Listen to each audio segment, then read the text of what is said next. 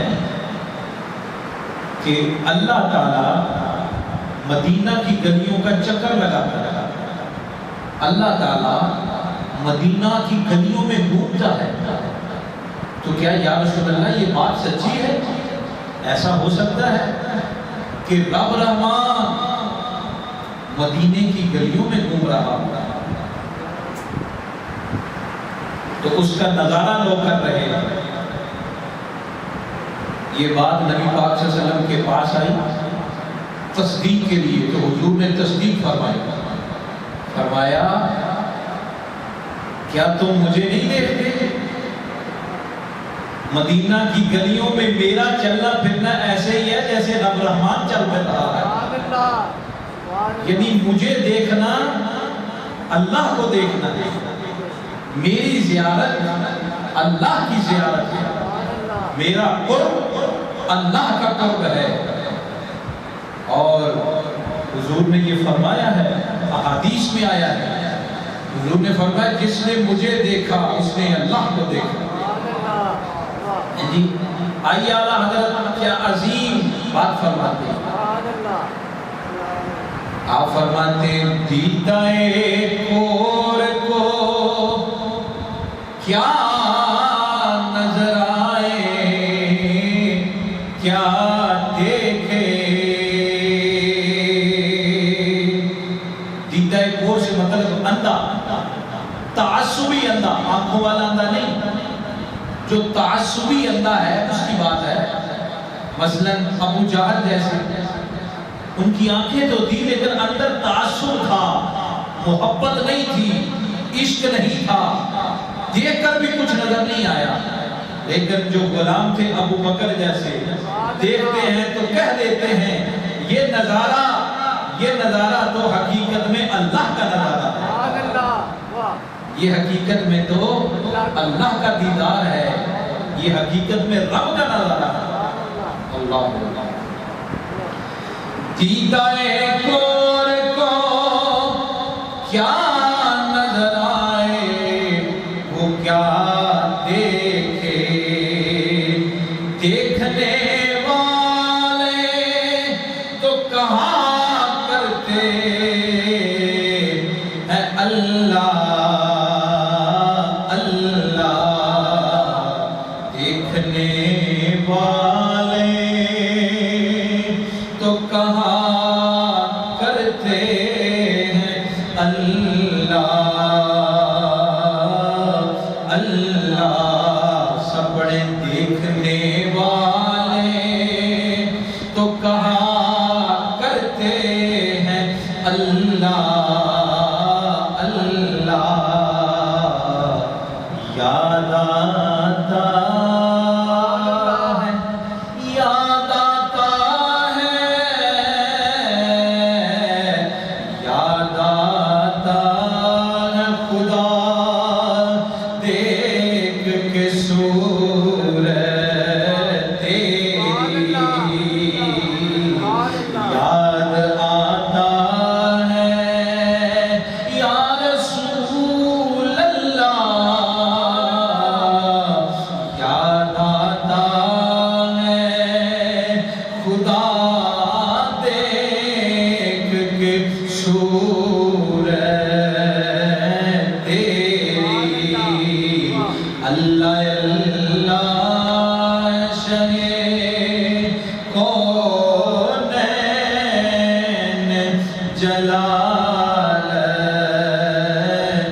تیری، فرش کیا عرش پہ یا رسول اللہ، فرش کیا عرش پہ،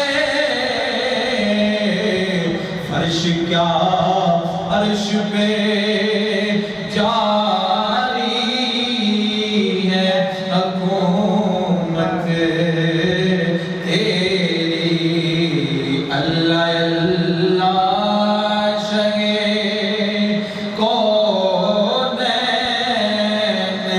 جلال تیری، اللہ اللہ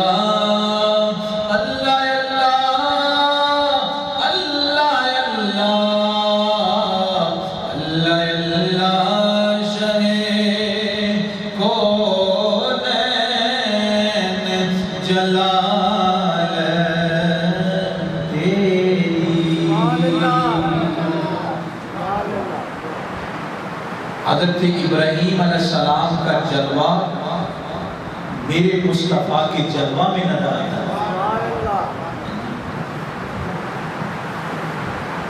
یعنی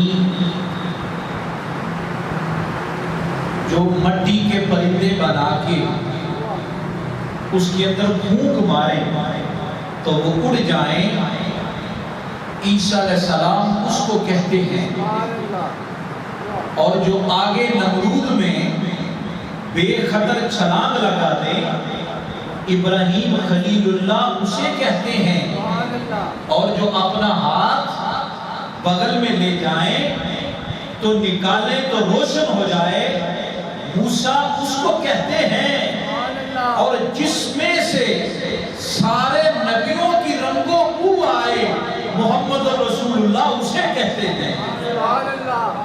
تو میرے آقا سارے نبیوں کے جلوہ گاہ ہیں، جس کو میرے آقا سے پیار نہیں، جس کو میرے لاجوال آقا سے محبت نہیں، اس کو کسی بھی نبی سے محبت نہیں ہو سکتی، وہ اپنے دعوے میں جھوٹا ہے، کذاب ہے جی، وہ کبھی بھی مسلمان نہیں ہو سکتا۔ فقط مسلمان وہ ہے جو میرے آقا کی نبوت کا اقرار کرتے کرتے سارے نبیوں کی نبوت کا اقرار کرتا ہے، فقط وہی مسلمان ہے۔ تو ہم پچھلے جمعے بھی حضرت ابراہیم علیہ السلام کا تذکرہ فرما رہے تھے، انہی کا تذکرہ ہے، انہی کی مہربانی ہے آج یہ جو ہمارے سینہ میں اسلام کا جذبہ ہے، اور ہم ایک ملت میں ہیں، اور ہماری ملت ابراہیم حنیفہ ہے، ہم ملت حنفیہ ہیں۔ وہ کیا لقب ہے؟ وہ لقب جد امجد حضرت ابراہیم خلیل اللہ علیہ السلام، جو آپ کی ملت سے باہر ہے وہ کافر ہے۔ الحمدللہ جو میرے آقا کو ماننے والے ہیں، جو میرے آقا کا کلمہ پڑھنے والے ہیں، وہی ملت ابراہیم پر قائم ہے۔ اس کے علاوہ کوئی لاکھ دعویٰ کرے کہ ہم یہودی ہیں، ہم عیسائی ہیں، ہم جو بھی ہیں، جو کچھ بھی ہیں، لیکن وہ ملت ابراہیمی میں نہیں ہو سکتے، وہ ملت ابراہیمی میں داخل نہیں ہو سکتے۔ دیکھو کیا شان ہے میرے آقا کی۔ فرمایا اے یہودیوں، اگر تم یہ چاہتے ہو کہ ہم اہل کتاب میں شامل ہو جائیں، ہم اللہ کے مقرب بندے بن جائیں، اے عیسائیوں اگر تم چاہتے ہو ہم کل دوزخ کی آگ سے بچ جائیں، ہم اللہ اور اس کے رسول اور ساری کائنات کی لعنت سے بچ جائیں، تو پھر کیا کرنا ہوگا؟ کہا پھر تمہیں رسول اللہ صلی اللہ علیہ وسلم کے دین میں آنا ہوگا، میرے آقا کے دین کو اپنانا ہوگا، ہمارے مذہب ہمارے اسلام کے طریقے میں آنا ہوگا۔ کیوں؟ کیونکہ پوری دنیا میں میرے آقا کا ہی دین ہے، آخری نبی محمد رسول اللہ صلی اللہ علیہ وسلم کا ہی دین ہے جو ملت ابراہیمی میں قائم ہے۔ اس کے علاوہ پوری دنیا میں جتنے بھی مذاہب ہیں، کوئی مذہب بھی ملت ابراہیمی پہ قائم نہیں ہے۔ ملت ابراہیمی پہ قائم ہے تو فقط محمد عربی کا غلام قائم ہے، اس کے علاوہ کوئی نہیں۔ یہودی حضرت ابراہیم علیہ السلام کو اہل یہود کہتے ہیں، حالانکہ آپ اہل یہود سے نہیں ہیں۔ عیسائی عیسیٰ علیہ السلام کو اہل مسیح کہتے ہیں، لیکن آپ اہل مسیح میں داخل نہیں ہیں۔ آپ کا نسب و خاندان یہ کوئی اور معاملہ ہے۔ اس لیے آپ یاد رکھیں، جو یہودی یوں کہے کہ ہم اہل کتاب ہیں لیکن وہ ملت ابراہیمی میں قائم نہیں ہے، تو وہ جھوٹا ہے، کذاب ہے۔ کوئی یوں کہے کہ میں عیسائی ہوں لیکن وہ حضرت عیسیٰ علیہ السلام کے مشن کے خلاف ہے، یعنی وہ حضرت عیسیٰ علیہ السلام کی باتوں کے خلاف کر رہا ہے، وہ بازوانی عیسائی تو ہو سکتا ہے لیکن وہ کذاب ہے، لعنتی ہے، جھوٹا ہے۔ کیوں؟ کیونکہ جب حضرت عیسیٰ علیہ السلام جا رہے تھے اور میرے آقا آ رہے تھے تو قرآن گواہ ہے، یہ جو قرآن بات بتا رہا ہے یہ بات تورات میں بھی ہے، انجیل میں بھی ہے، لیکن یہ اتنے لعنتی اور تعصبی ہیں یہود و نصارہ، انہوں نے اس بات کو فاش فاش کیا۔ بس یہی دشمنی ہے ان کی ہمارے ساتھ۔ یاد رکھنا، آپ ان کو آپ کی نمازوں کا کوئی خطرہ نہیں کہ جی زیادہ نمازی ہو جائیں کہ تو یہودی سارے مر جائیں گے، ایسا نہیں ہے۔ آپ لوگ زیادہ مارے جائیں گے تو اس سے یہودی مر جائے گا، نہیں۔ یہودی اگر مرے گا تو فقط محمد کی غلامی سے، کہ جو غلام محمدی میں آتا ہے یہ چیز ان کے سینہ میں تیر کی طرح چبھتی ہے اور انہیں برداشت نہیں ہوتا۔ وہ کہتے ہیں دنیا کا ہر کذاب اور جھوٹا تو ہمیں برداشت ہو سکتا ہے، لیکن معاذاللہ وہ کہتا ہے ہمیں محمد کا غلام برداشت نہیں ہوتا، ان کو ہم ماریں گے، زمین پہ قتل و غارت کریں گے۔ اس لیے مسلمانوں تمہیں یاد ہونا چاہیے، یہ تمہارے کبھی بھی ساتھی نہیں ہو سکتے، یہ تمہارے ازل سے دشمن ہیں۔ کیوں؟ کیونکہ جس مسلمان کی زبان سے وفائے محمدی نظر آتی ہے، یہ کہتے ہیں ہم اس زبان کو کاٹ دیں گے۔ جس سینہ میں رسول اللہ صلی اللہ علیہ وسلم کا عشق اور محبت نظر آتا ہے، یہ چاہتے ہیں ہم اس کو تیر اور بمر دباغوں سے مار دیں گے۔ لیکن جن کے سینہ میں میرے نبی کے دین کی بغاوت نظر آتی ہے، یہ ان کو سیٹ دیتے ہیں، کرسیوں پہ بٹھاتے ہیں، ان کو عہدوں پہ رکھتے ہیں، ان کو پیسہ دیتے ہیں، ان کو عزت ملتی ہے۔ آج آپ پوری دنیا میں نظر دوڑا سکتے ہیں، پوری دنیا میں ہمارے جتنے بھی حکمران آئے ہیں، اگر یوں بات کہیں، سنو لوگوں، میں فقط محمد عربی کے دین کا پیروکار ہوں، میں کسی جھوٹے کذاب یہودیوں کا ماننے والا نہیں ہوں، تو کبھی بھی وہ آپ کی ملک کی سیٹ پہ نہیں آ سکتا، کبھی بھی اسے کرسی نہیں مل سکتی، کبھی بھی اسے عہدہ نہیں مل سکتا۔ ان کو عہدے دیے گئے، ان کو کرسیوں پہ بٹھایا گیا، ان کو عزت و احترام دیا گیا۔ اس کی وجہ کیا ہے؟ اس کی وجہ یہ ہے یہ دم ہلانے والے ہیں یہودیوں کے سامنے، یہ سر خم کرنے والے ہیں یہودیوں کے سامنے۔ میں نہیں کہتا، علامہ اقبال جو ان میں رہا، ان میں پڑھتا رہا، ان کو سمجھتا رہا، علامہ واپس آ کے کہتا ہے اے مسلمانوں، انہیں تمہارا کوئی ٹینشن نہیں ہے، وہ چاہتے یہ ہیں ان کے سینے سے محمد عربی کی محبت کو نکال دیا جائے اور انہیں اپنا غلام بنا دیا جائے۔ علامہ اقبال نیو یارک کی ایک میٹنگ لکھتا ہے اور علامہ اقبال رحمت اللہ فرماتے ہیں، آپ اپنے مکتوبات میں لکھتے ہیں، فرمایا وہاں ایک میٹنگ ہوتی ہے، وہاں سارے یہودی اکٹھے ہوتے ہیں، وہ کہتے ہیں کتنی دیر سے ہم ان کا مقابلہ کرتے آ رہے ہیں، یہ ہمارے قابو میں نہیں آتے، ان کو دولت سے نہیں، ان کو اسلحے سے نہیں مارا جائے گا، ان کو زور سے نہیں دبایا جائے گا۔ وہاں میٹنگ ہوتی ہے، کیا انہوں نے کہا جہاں جہاں عہدے داران ہیں ان کو عورت کا غلام بنا دیا جائے، ان کے سامنے عورت کو ننگا کر کے رکھ دیا جائے، تاکہ جب یہ عورت کے شرائی ہو جائیں گے، دولت کے ناچی ہو جائیں گے، یہ خود بخود ہمارے سامنے سرخم ہو جائیں گے۔ پتا چلا کہ جو ان کے سامنے دو بہلاتا ہے وہ محمد کا غلام نہیں ہو سکتا، اور جو محمد کا غلام ہوتا ہے وہ ان کو چبھتا ہے، تیر کی طرح چبھتا ہے۔ اس لیے فرمایا کوئی بھی یہودی ملت ابراہیمی پہ نہیں ہے، کوئی بھی عیسائی ملت ابراہیمی پہ نہیں ہے، کوئی کہے ہم ملت ابراہیمی میں ہے نا، ملت ابراہیمی میں فقط وہ ہے جو میرے آقا کے دین کو ماننے والا ہے، جو میرے آقا کے دین کو ماننے والا ہے۔ اس لیے میرے بزرگوں اور دوستوں، حضرت ابراہیم علیہ السلام وہ ہمارے جد امجد ہیں، ہم ان کے پیروکار ہیں۔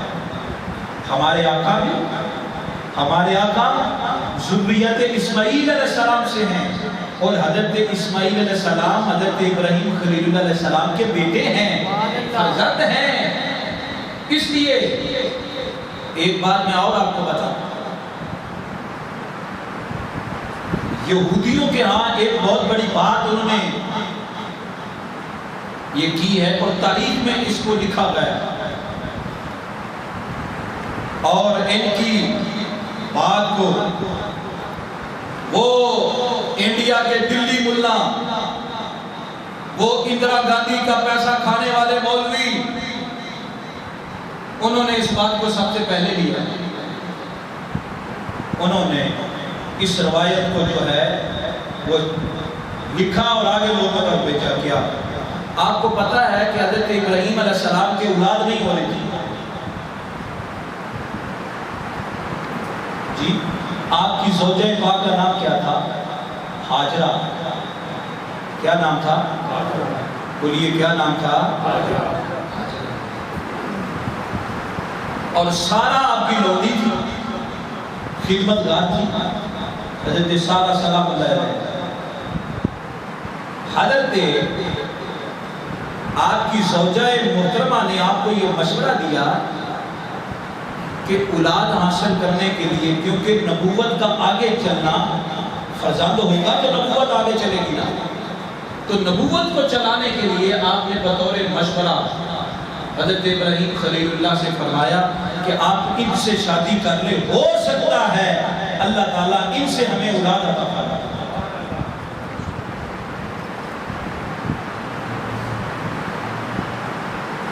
اب یہ روایت یہودیوں کے ہاں ہے، انہوں نے کیونکہ ہمارے نبی کی جو ذریت ہے وہ اسماعیل علیہ السلام سے، تو انہوں نے حضرت اسماعیل علیہ السلام کی بات کو الٹ بیان کیا تاکہ کہ داغ لگ جائے معاذ اللہ، داغ لگے معاذ اللہ نسب محمدی پر، نسب محمدی پر تان کرنے کے لیے انہوں نے حضرت اسماعیل علیہ السلام کی روایت کو الٹ بیان کیا، اور اس روایت کو لینے والے بڑی بڑی لمبی داڑھیوں والے، دلی کے اندر جب یہ پروگرام ہوا، جب یہ وہ نجدی ملا عبد الوہاب نجدی اس سے چھایا کرتا، یہ بڑی لمبی سٹوری ہے، وقت تھوڑا ہے، میں اس لیے آپ کو ساتھ ساتھ بتاتا چلوں، وہاں سے چھپ کے جب یہ رسالہ وہاں آتا ہے، اور دیکھو آج آپ کو ایسے لوگ ملیں گے چھپ چھپا کے رہتے ہیں، اوپر سے مسلمانوں کو نماز کی طرف لاتے ہیں لیکن اندر سے چھپ چھپا کے رہتے ہیں۔ ان کی چھپائی ہوئی بات سنو، وہ کیا کہتے ہیں؟